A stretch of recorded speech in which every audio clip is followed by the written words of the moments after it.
Hello, hello, and welcome back to Review Your Options. Today we are looking at the Umanor Expandable hose. We use at least 2 large hoses on our property because we have our garden that we like to water, and then also we have an orchard, and when we have a hose that's long enough, we like to do that, but we only have the one spigot on our property. And so we have very, very, very, very long hoses. And then of course, if you want to mow, you have to drag it back in. So I've been very interested in these expandable hoses, curious about them, but kind of leery about them. So I finally found one on a deep discount one day on Amazon, because why pay full price when you're trying something out for the first time? So we're gonna unbox it and then we're gonna put it to the test and see how it works. Okay, so here we've got a couple of notes on the side of the box, and it says that the hose never kinks, which will be very nice if it's true. This is made of latex pipe and then knitted fabric around it, and so it'll be interesting to see how it works. And it does say it's not for drinking water use. Let's open it up and see what we've got. And this one is a 50-foot hose, which would be nice because, again, you know, a 50-foot hose, you think it's not all that long, or you think it's pretty long, but then if you have a yard like ours that is very long, we have 3 acres, but it's really spread out lengthwise. And so a 50-foot hose doesn't do a whole lot. So we have user manual at first, and then it comes in a storage bag with a little window.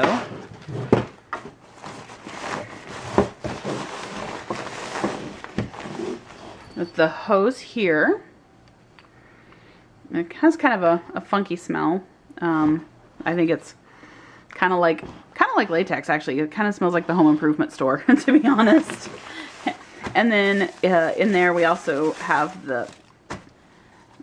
the handle. That's actually a pretty nice feeling handle sprayer. And you have some connectors, some gaskets in here. And then I assume this is to bind the hose up with. Not really sure. So the user manual, well, really easy. There's not much to it. So you've got the sprayer. Obviously, most people know how to use this. You spray it, you rotate it to choose what you want, and then you can use this little bit here to control your water flow, and then your switch handle, so you can put it in and not have to hold it the whole time, or you can hold it in as you like. And so we've got male connector and female connector on the hose. I'm not gonna go searching. And it says it expands 3 times automatically, and standard faucet connector, so we should be fine there. And it is really lightweight. The biggest challenge I think would be trying to hold all that in one hand without the rubber band, but really lightweight. I'd say maybe a pound, or maybe a pound and a half. It's really not heavy at all. So you've got a couple of washers, like I think I called them gaskets, but a rubber washer. You pop it into your spray gun, and then you do all your connections as necessary. Follow the instructions. Pretty easy. And it says that the hose will work fine without the spray gun, but you should use it for best results. And that's it. I mean, the water pressure, you should turn it on gradually, apparently, not all the way on, and the hose will gradually expand to 3 times its original length. And then once it is fully expanded, you can turn the valve on and off. And that's pretty much it. Let the water in the hose drain, and you can use the spray gun for that. And then as it begins to drain, the hose will actually contract back to its original size. So let's go check it out. Okay, so there's a valve on the stem there. That's in the open position right now. So we need to close that before we turn on the water. That's an open position? Yeah, that. Okay. And there's the coil of the hose. So let's turn on the water and see. Watch. You need to do it kind of slowly. Oh. Let it expand. And I'm not seeing it expand.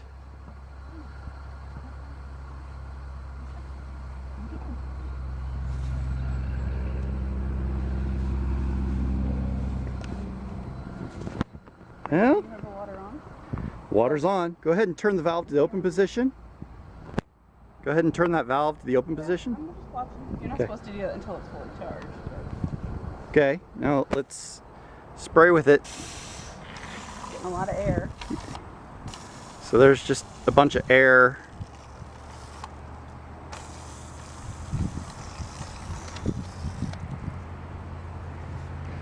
So we're gonna have to fiddle with this before we figure it out.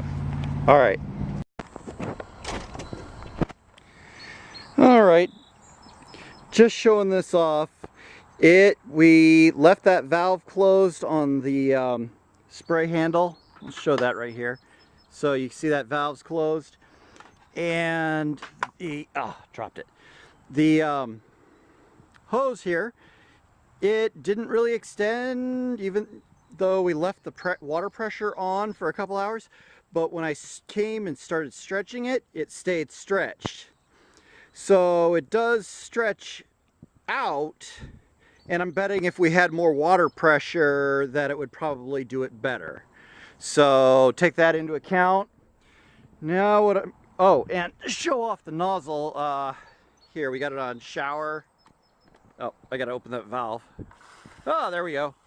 Yeah, it locks in place. Or you can click it on, lock it in, and unclick it. So you can see my hands off of it. Click, click. So, and then of course it's got all the different functions on it. I'm trying to do this myself right now, so I'm not going to show everything. So let's try closing the water valve. All right, closing the water valve. Now let's see what the hose does when I let the pressure off. Oh, look at that. Look at that.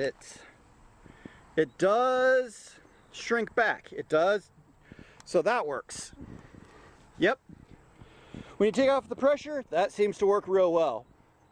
So I'm guessing this would work better if we had higher water pressure. So that's something to note if you've got low pressure.